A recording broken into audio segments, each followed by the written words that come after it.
Podemos nos assentar.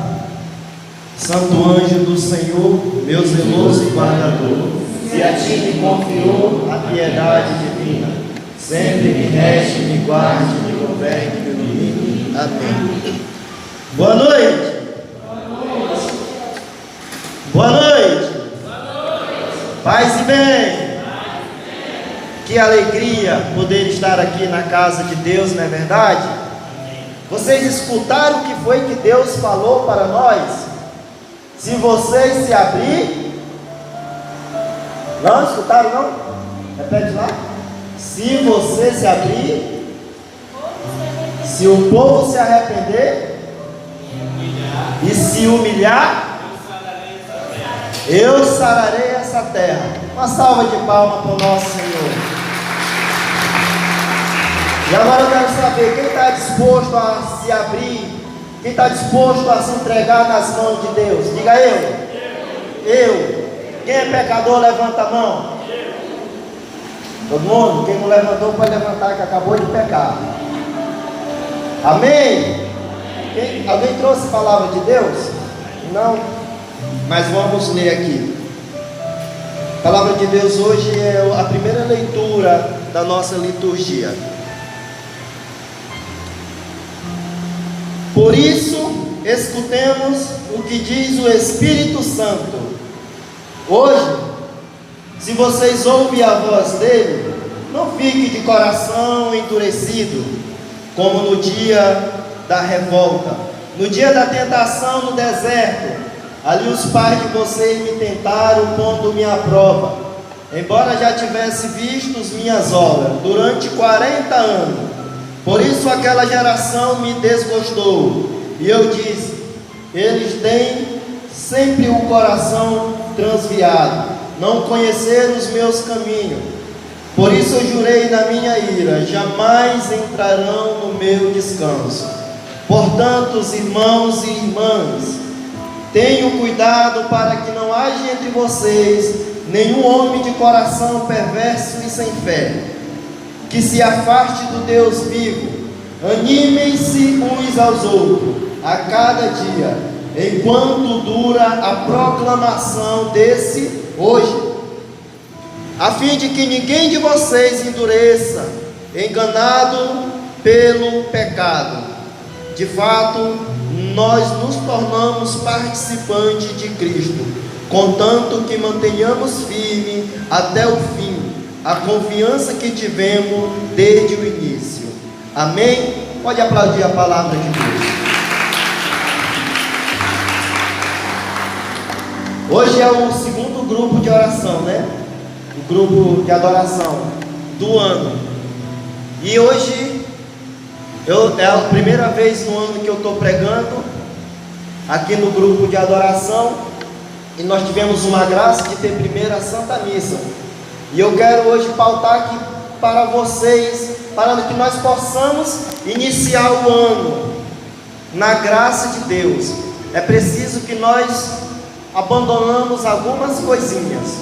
Eu quero falar para vocês, acredito que uma pequena catequese sobre o pecado, sobre aquilo que nos afasta da presença de Deus. Como eu perguntei, quem é pecador? Todos nós somos pecadores, né? A igreja diz que aquele que é mais santo ainda peca 7 vezes ao dia. Olha só quanto pecado temos cada um de nós. Imagine aqueles que são mais santos, imagine nós. Eu, por exemplo, busco a santidade, mas ainda não sou santo. Pretendo um dia ser. E sobre o pecado, nós temos alguns tipos de pecado que a igreja nos afirma que cometemos. O primeiro é pecado venial. Alguém conhece o que é pecado venial? Venia vem do grego, que quer dizer leve. O pecado venial é pecado leve, aquele pecado que não nos afasta da Sagrada Eucaristia, aquele que nós cometemos no dia a dia. Às vezes nos chateamos, falamos uma palavrinha aleatória. É um pecado que não nos tira da presença de Deus, mas não deixa de ser pecado. É um pecado que na Santa Missa nós somos absolvidos dele, naquele momento que o Padre fala: Deus Pai Todo-Poderoso, perdoa os nossos pecados e nos conduz à vida eterna. Esses são os nossos pecados veniais. Não quer dizer que nós tenhamos que cometer direto, não. E também nós temos os pecados capitais, que são 7. Eu não lembro, não lembro, Gil? Eu só lembro da gula, que é o meu preferido. É gula, ira, soberba, avareza, que mais? Luxúria, preguiça. A preguiça o Júnior sabe. E orgulho. O pecado capitais são aqueles pecados capitalistas, aquele que ainda não nos afasta da comunhão, mas nós já precisamos do sacramento da confissão para que nós nos limpamos dele. Por que nós precisamos confessar o pecado capital? O Catecismo da Igreja Católica, no parágrafo 1113, diz porque ele é um pecado que vicia a gente. Ou seja, se ele vicia, ele chama outros pecados maiores. Então nós temos que tomar cuidado com os pecados capitais. O da preguiça, por exemplo, a gente que trabalha o dia todo, às vezes quer tirar um cochilo meio-dia, só que isso vicia, e às vezes nós não temos coragem de abrir mão para visitar uma pessoa doente, por exemplo, porque nós estamos no nosso cochilinho sagrado, não temos coragem de fazer sacrifício por alguém que está precisando. E nós precisamos também tomar cuidado com esse pecado, os pecados capitais. Todo pecado nos afasta da presença de Deus. E acima desse nós temos os pecados graves. Os pecados graves é aquele que, se nós não confessar antes, nós não podemos comungar o corpo de Jesus na Sagrada Eucaristia. O pecado grave é aquele que nos afasta totalmente do corpo de Jesus. O pecado grave é aquele que, através do pecado capital, nós o alcançamos ele. Eu vou dar alguns exemplos aqui, que é para que nós possamos entender. O adultério, por exemplo, é um pecado gravíssimo. A pessoa, o marido e a mulher que está em adultério, ele não pode jamais comungar do corpo de Cristo, porque o Catecismo da Igreja Católica também vem nos alertar, e Paulo também nos diz em suas cartas, que se nós comungar o corpo de Cristo em pecado grave, nós estamos comungando a nossa própria condenação. Então nós temos que eliminar essas coisas da nossa vida, para que nós possamos começar um ano melhor, para que nós possamos começar o ano na graça de Deus, para que nós possamos fazer com que as coisas dê certo na nossa vida. A pessoa que tem a sua vida afundada ao pecado, ela não pode jamais alcançar as graças que Deus tem para ela. Quem disse isso foi São Padre Pio de Pietrelcina. Santo Agostinho também fala muito bem, e São Tomás de Aquino na Suma Teológica. Se nós estamos em pecado grave, nada na nossa vida dá certo, e se der, vai ser pior quando vier a queda daquilo. Nós temos que nos livrar daquilo que nos afasta de Deus.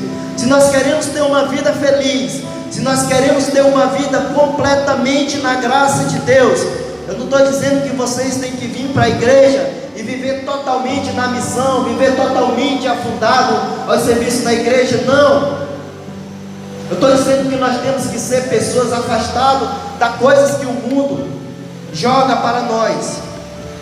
Eu estou dizendo que nós temos que ser pessoas dóceis, pessoas que vivam no mundo como realmente o mundo é, e não como aquilo a qual nós seres humanos o a transformamos. Nós precisamos totalmente livrar dos nossos pecados.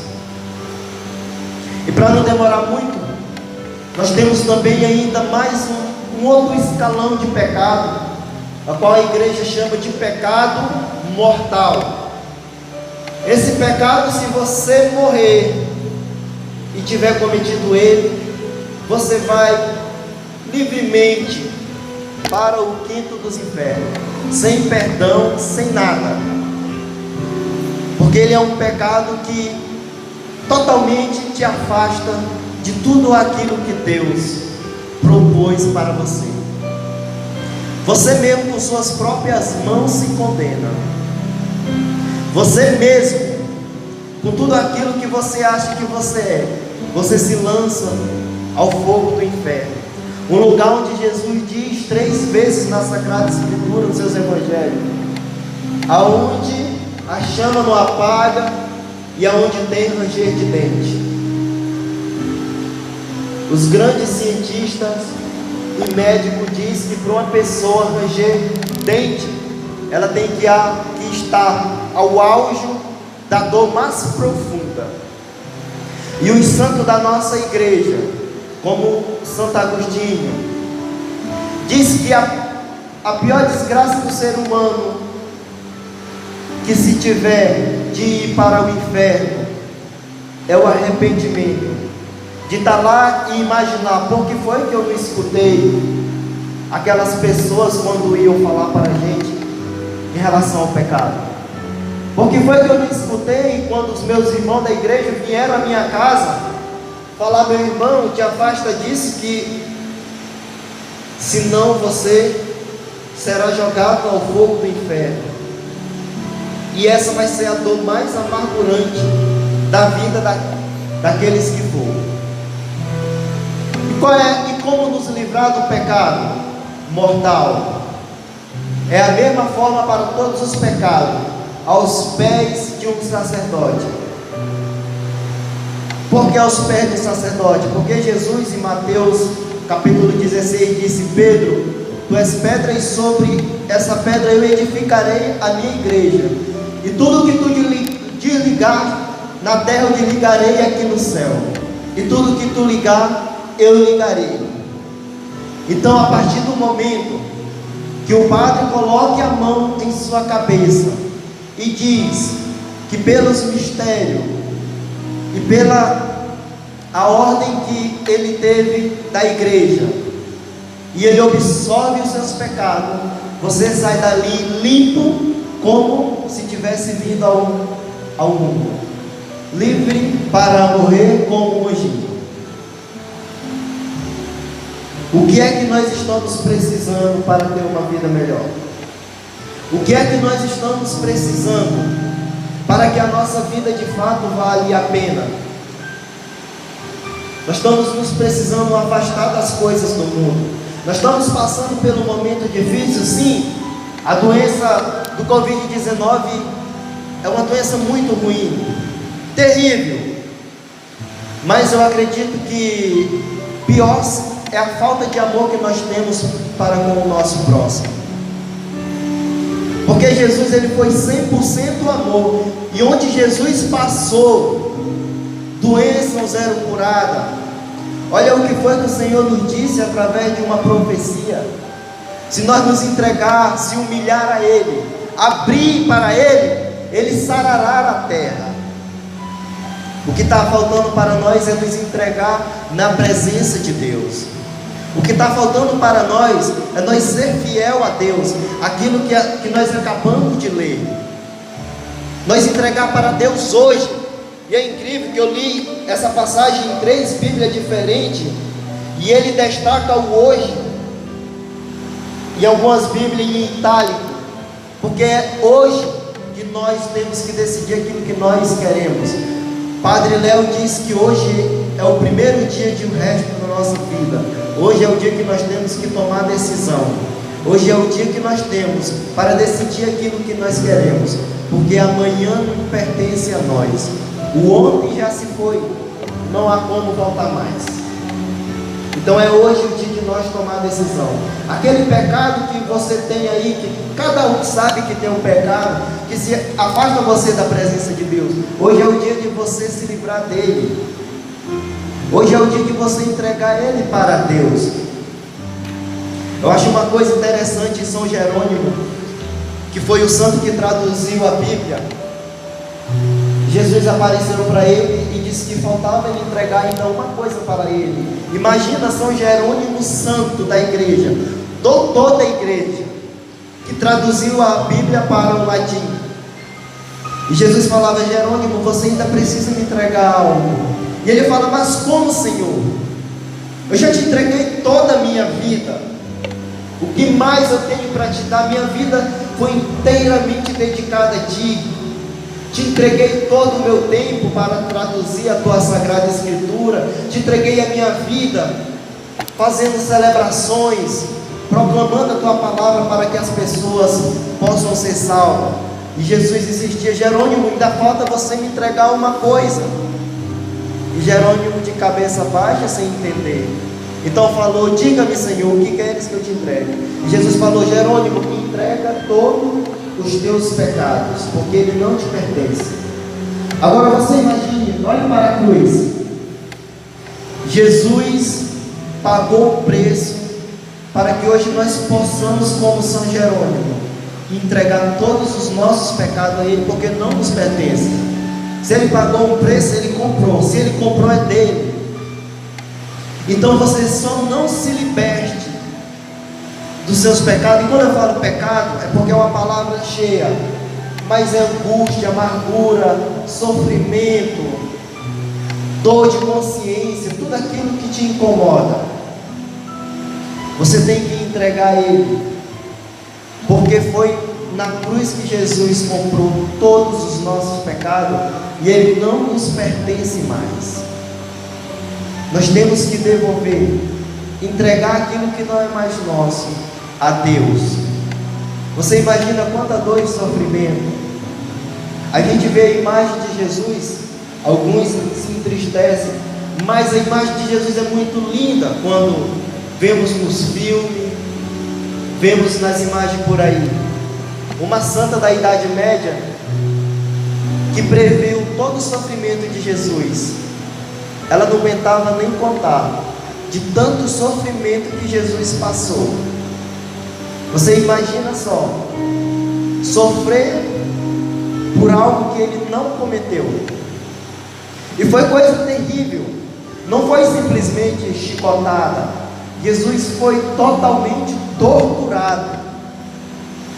Isaías capítulo 43 nos dá uma passagem mais ou menos de como Jesus ficou. E lá ele usa a palavra triturado. E a santa disse que, vendo aquela cena de Jesus, ela não aguentava olhar para tanto sofrimento. Para hoje nós entregar tudo aquilo que somos a Ele, porque não foi por acaso que Ele morreu. Jesus não morreu à toa. E se você tem alguma coisa para entregar para Jesus, esse é o momento. Vamos ficar de pé e vamos nos entregar por inteiro a Ele.